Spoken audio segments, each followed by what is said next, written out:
हमने हम अभी हिंदी का क्या नंबर पाठ है बुआरे? 5 नंबर पाठ का लेखक परिचय अभी बता रहे हैं आप लोगों को। उसके बाद हम आप लोगों को कहानी पढ़कर सुनाएंगे। सभी विद्यार्थियों से अनुरोध है कि कहानी को गौर से सुनिएगा, ताकि कहानी से बहुत से ऑब्जेक्टिव क्वेश्चन एग्जाम में पूछे जाते हैं। जो विद्यार्थी कहानी को सही से सुन लिए, समझ लिए, तो सब्जेक्टिव ऑब्जेक्टिव सब उससे बन जाएगा। इतना बात समझ में आ गया? तो हम लोग लेखक का परिचय करें। देखिए, पानी नहीं पी लेते हैं। आप लोग भी पानी नहीं पी के आराम से बैठ। देखो, कहानी सुनते वक्त किसी विद्यार्थी को नींद नहीं आना चाहिए। नींद आएगा तो हमको भी नींद आने लगता है क्या?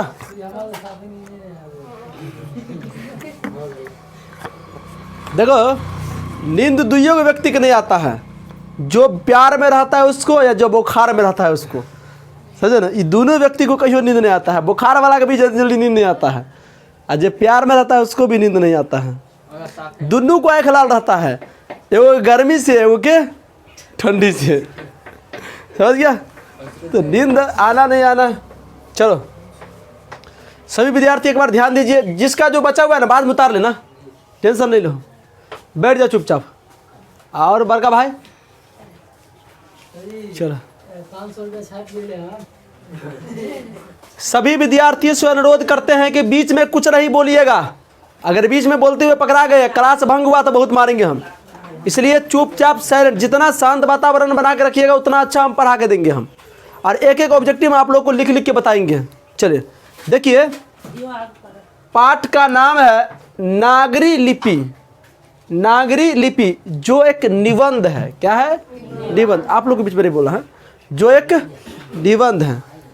देखिएगा इधर, हम लोग पहले समझते हैं कि नागरी लिपि, लिपि क्या होता है? लिपि देखो, लिपि हम लोग कुछ लिखते हैं ना, तो वो लिपि में लिखाता है। क्या लिखाता है? लिपि में। समझ में? जैसे जैसे समय डेवलप होते गया, लिखने का तरीका बदलते गया, लिखने का तरीका बदलते गया। जैसे किसी के घर में अगर कोई बूढ़वा पढ़ा लिखा रहेगा ना, वो देखना अ को उल्टे तरीका से लिखेगा, नहीं रे, तो वो लिपि है। तो लिपि का मतलब ये होता है कि जो हम बोलते हैं ना और उस चीज़ को आप लिख देते हैं, उसको लिपि कहा जाता है। क्या कहता है? लिपि। अब नागरिक क्या होता है, तो ये हम आगे चर्चा करेंगे जब हम पाठ को पढ़ेंगे तब। समझेगा ना? इसे नागरी लिपि भी कहा गया, देवनागरी लिपि भी कहा गया, नंदी लिपि भी कहा गया। समझ में ना? सबका अलग अलग अर्थ है कि क्यों कहा गया ऐसा। समझ में ना? कोई चीज़ अगर हम लोग शिलान्यास करते हैं तो उसमें लिखवाते हैं ना, तो क्या चीज़ में लिखता है? लिपि में लिखता है। क्या लिखता है? लिपि में। आप लोग परीक्षा देते हैं तो फॉर्म भरते हैं ना, तो फॉर्म में पूछता है ना कि कौन से लिपि में लिखते हैं, तो आप लोग देवनागरी लिपि में टिक मारते हैं ना, देवनागरी लिपि में। अच्छा, देवनागरिक लिखने का भी तरीका होता है, जो हम पाठ पढ़ेंगे तब बताएंगे कि देवनागरी लिपि आखिर लिखाता कैसे है। चलिए आगे बढ़ते हैं पाठ का। अच्छा, इसका लेखक गुणाकर मूले हैं। कौन मूले हैं? गुणाकर मूले। याद रखिएगा, याद रखिएगा, नागरी लिपि का जो लेखक है वो है गुणाकर मूले। क्या है? गुणाकर मूले। अच्छा, नागरी लिपि जो है निबंध है। क्या है? निबंध है। इतना बात तो आप लोग को याद रहता होगा। चलिए अब ध्यान में आगे चलो कि गुणाकर मूले का जन्म कब हुआ, तो आपको डेट नहीं दिया गया है, लेकिन 1935 ईस्वी में गुणाकर मूले का जन्म 1935 ईस्वी में हुआ। कहाँ तक हुआ तेरे? 1935 ईस्वी में। चलो ध्यान दीजिए, ये तो जन्म है। और जन्म स्थान, जन्म का मतलब जिस डेट को जन्मा, जन्म स्थान का मतलब किस जगह पे जन्मा। तो जन्म स्थान महाराष्ट्र के अमरावती जिले के एक गांव में हुआ था। क्या हुआ था? एक गांव में। आपसे पूछेगा कि गुणाकर मूले का जन्म कहाँ हुआ था, गुणाकर मूले का जन्म कहाँ हुआ था, तो आप क्या बताओगे? महाराष्ट्र के अमरावती जिले में, महाराष्ट्र के अमरावती जिले के एक गांव में हुआ था। अच्छा, तुमसे पूछेगा ऐसा क्वेश्चन अगर पूछ दे, कहेगी तुमको कि गुनाकर मूल्य का जन्म किस जिला में हुआ था, तो अमरावती जिला में। किस जिला में हुआ था, तो अमरावती जिला में। या तुमसे पूछेगा किस महानगर में, तो महानगर न है रे, महाराष्ट्र, मुंबई। समझ में क्या रहा, इतना में किसी बच्चा को दिक्कत। चलिए जन्म स्थान तो याद रहेगा। देखो इनका निधन मतलब मृत्यु, ये कब धरती पर से डिलीट हो गए, मतलब चले बस से। क्या हो गया रे, चल बस से नहीं, तो 2009 ईस्वी में चल बसे थे। अच्छा, इनके द्वारा कुछ किया गया काम है जिसको हम देखते हैं, कभी कभी एग्जाम में पूछ देता है। तुमसे पूछे इसका शिक्षा, देखो बड़ा लॉजिक वाला बात है। हम पढ़ रहे हैं हिंदी, और हिंदी में गणित का बात चलेगा। अब देखो ये जो लेखक है ना गुनाकर मिले, बड़ा सातिर दिमाग का आदमी था। ये शिक्षा प्राप्त किया गणित में, लेख लिख रहा है हिंदी में। तो इनका कभी कभी एग्जाम में पूछ देता है कि ऐसा कौन सा लेखक था जिनकी शिक्षा गणित में हुआ था और लेखक कहानी लिखी थी हिंदी में, तो कौन लेखक वगैरह, गुनाकर मिले। देखो इनका शिक्षा जो है ना गणित में, गणित से पढ़े हुए थे, खगोल विज्ञान, अंतरिक्ष विज्ञान, समझ में गया ना, इतिहास, समझ में ना, मतलब बहुत सी डिग्री के साथ पढ़े हुए थे। समझ में गया, बहुत सी डिग्री के साथ पढ़े हुए थे। उनके बाद देखो का इतिहास, उसके बाद देखो पिछले 25 वर्षों में, सोच के देखना, पिछले 25 वर्षों में मुख्यतः इन्हीं विषयों से संबंधित मतलब गणित, अंतरिक्ष विज्ञान, खगोल विज्ञान से संबंधित 2500 से भी अधिक लेखों तथा 30 पुस्तकों का प्रकाशन हो चुका है।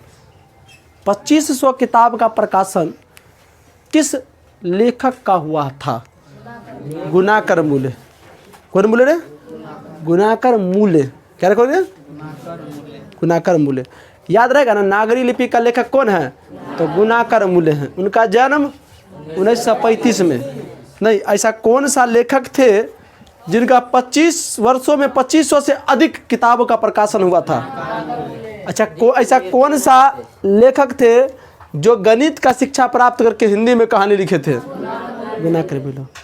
समझ में आ रहा है आप लोग को, थोड़ा थोड़ा भी। चलिए आगे बढ़ते हम लोग। देखो ये तो प्रकाशन हुआ, तो देखो इनके कुछ प्रमुख कृतियों के नाम है। कृतियों में ये क्या क्या लिखे थे, पुस्तक का नाम नहीं। तो ये सब चीज़ याद रखना है कि आपको पूछ देगा कि सौरमंडल किस लेखक का किताब है या कौन लिखे थे, तो गुनाकर मिलो। तो कौन कौन था, हम कुछ प्रमुख लिख के आए हैं जो हाईलाइटेड ज़्यादा हैं। अक्षरों की कहानी, तुमसे पूछेगा अक्षरों की कहानी जो पुस्तक है या कहानी या निबंध है, किसने लिखा था, तो गुनाकर मूल्य। भारत इतिहास और संस्कृत किसकी है, गुनाकर मिलो। प्राचीन भारत के महान वैज्ञानिक, देखो ना, इसने कुछ भी लिखा है तो गणित के क्षेत्र में ही लिखा है या खगोल विज्ञान के क्षेत्र में ही लिखा है। ये भक्ति भाव वाला नहीं लिखा है, नहीं रे, भक्ति भाव लिखा है रे। उसके बाद है सौरमंडल। कौन मंडल है, सौरमंडल। अच्छा, खगोल विज्ञान जब पढ़ोगे ना तुम लोग, तो खगोल विज्ञान के अंतर्गत आप लोग को सौरमंडल के बारे में ही पढ़ाया जाता है। सौरमंडल समझते हो ना, ये सूर्य, चार्ज, तारा, नहीं, अच्छा गाना वाना भी आता है ना, मुझे ले चलो तारों की शहर में, धरती पर ये बड़ी दुनिया मुझे चैन से रहने नहीं देगा। अरे भाई, चैन से कैसे रहने देगा, हैं? तू जाओ तारा में, वहाँ भी उथल पुथल बताना, कहीं गिर गया धोखा से तो पूरा पृथ्वी खत्म हो जाएगा। जाओ, समझ गया। आशिको आर का ना बड़ा अजीब सा हाल होता है। नहीं, ऐसा असब बात बोलते रहता है जो नहीं, मुझे अधिक कहता है ले, नहीं कहता तारों की शहर में, तुम्हारा बाप का बाप ही नहीं पहुंच पाएगा तारों के शहर में, तुम कहाँ जाने की बात करता है। नहीं, चांद के पार चलो, है ना, 7 नाना नानी बन जाएगा इस धरती पर, तो ये नहीं पहुंच पाएगा। चांद के पार चलो, नहीं रे, भरोसा कर लो। भाई तू खा के भरोसा करेंगे तुम पे हम, तुम बोलिए रहा उल्टा उल्टा बात, लेकिन लड़की लोल होता है, लड़की विश्वास कर लेता है, बाप रे बाप मेरे वाला जो है ना तारों की शहर में ले जाएगा, धरती पे कहीं हमको 5 स्टार होटल घुमा दीजिए ना, क्या रे ले चलिए घुमा दीजिए हमको। अपने खोजने घूरे। तो लड़की का लेवल ही अलग होता है, चलो ध्यान दो। तो खगोल विज्ञान में तारों का है नहीं रे, समझो ना, नहीं रे, एगो और गाना नहीं है, नहीं तू जो कह दे, मतलब लड़का बोलता है लड़की से, तू आखिर कह देवी तो तोरा ले चांद तारा झुमका झुमकी सब तोड़ के आन देबो। अरे भाई पहले मेरे लिए ना कुछ कर, काम कर, नौकरी कर, तू चांद तारा तोड़ने के बाद मत क्या कर जिलेबी तोड़ दे। चलो इधर ध्यान दो। तो सौर मंडल है, अच्छा सूर्य नक्षत्र लोक, सूर्य नक्षत्र, नक्षत्र बुझने आता है, अरे नक्षत्र बुझने आता है, नहीं बुझने आता है, नक्षत्र नहीं बुझने आता है। देखो नक्षत्र जो होता है ना, आपके घर में कोई धिया पुता पैदा होगा ना, तब पहले तुम लोग हॉस्पिटल नहीं पंडित याद दौड़ेगा, देखिए देखिए कौन नक्षत्र में पैदा हुआ है, अरे खाक पैदा हुआ है, तुम इसको बचाओ ना पहले, तुम क्या रे नहीं कहेगा इसको 9 ग्रह घेर रखा है, इतनी को धिया पुता को 9 ग्रह घेर के रखे रे भाई, 9 ग्रह तेरा बाप को देखने हो कितने बड़का है 9 ग्रह।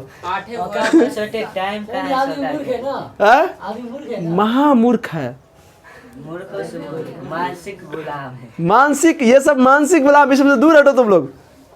कोई बच्चा बुखार से तड़प रहा है और उसको मट्टी वाला भेबूत रगड़ रहा है, वो मरबे करेगा, वो जिएगा नहीं, एंटीबायोटिक मारो ना उसको।